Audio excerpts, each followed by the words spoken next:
Herkese merhabalar, ben Huri. Huri Metek Mutfak'ta kanalıma mutfağıma hoş geldiniz. Bir çay bardağı irmikle ağızda eriyen harika bir şekerpare tarifi hazırlıyorum. Hiç düşünmeden bu tarifimi güvenle deneyebilirsiniz. Evet, tarifimi, şerbetimi hazırlayarak hemen başlıyorum. 3 su bardağı toz şekeri şöyle uygun bir tencerenin içine alalım.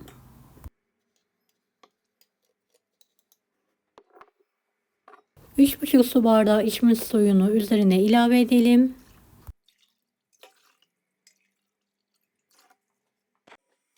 Ocağın üzerine alalım. Şeker eriyene kadar karıştıralım.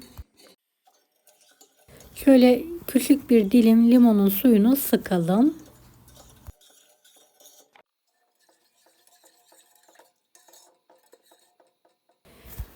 15 dakika kaynatalım.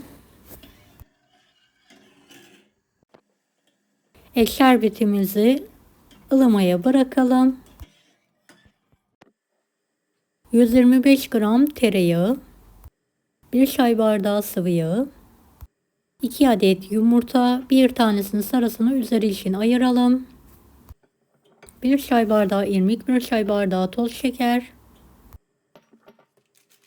1 paket vanilya. Tüm malzemeyi homojen olana kadar elimizle yoğuralım. 1 paket kabartma tozu, üzerine 2-3 damla limonun suyunu sıkalım, yoğuralım. 5 su bardağı unu kontrollü bir şekilde ilave edelim. Orta sertlikte bir hamur hazırlayalım.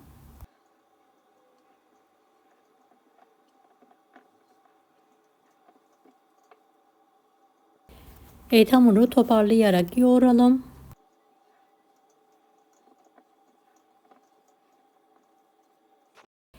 Beni hangi ülkeden veya şehirden izliyorsunuz merak ediyorum. Yoruma yazarsanız sevinirim.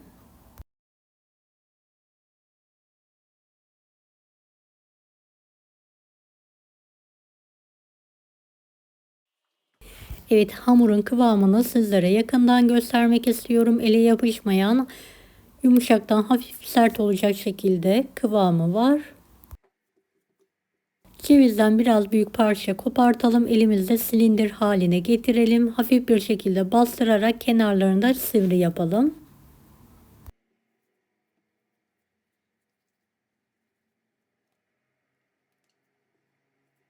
Evet, hamurumuz bitene kadar aynı şekilde şekerparelerimizi hazırlamaya devam edelim.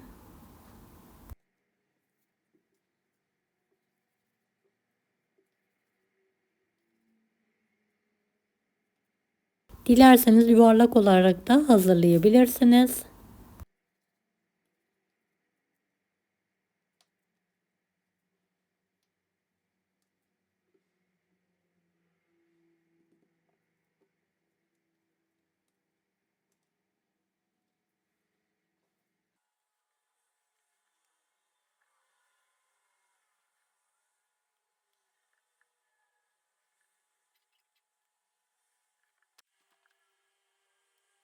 Son hamurlarımı da hazırlıyorum. Gördüğünüz gibi aralıklı olacak şekilde fırın tepsisine dizelim.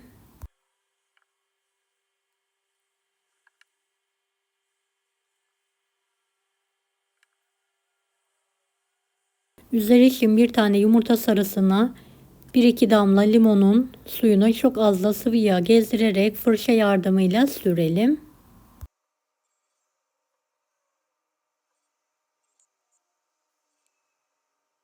En son çatalla üzerlerine iz yapalım.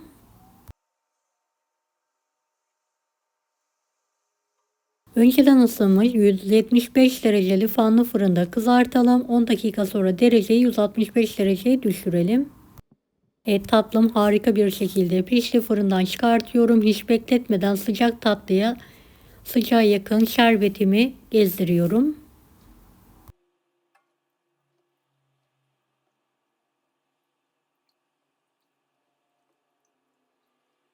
Şerbetin hepsini gezdirdikten sonra kendi halinde soğumaya bırakalım.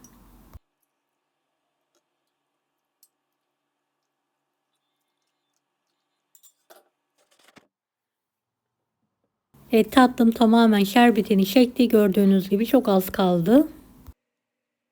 Üzerine dilediğiniz şekilde ikram edebilirsiniz. Ben kavrulmuş fındığı çektim. Üzerlerine serpiyorum.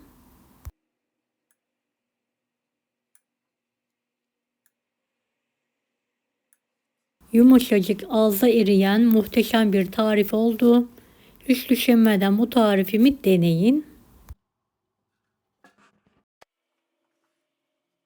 Şöyle bir tanesini yakından bölerek sizlere işini de göstermek istiyorum. Deneyecek olan herkese şimdiden kolaylıklar dilerim. Allah'a emanet olun. Hoşça kalın.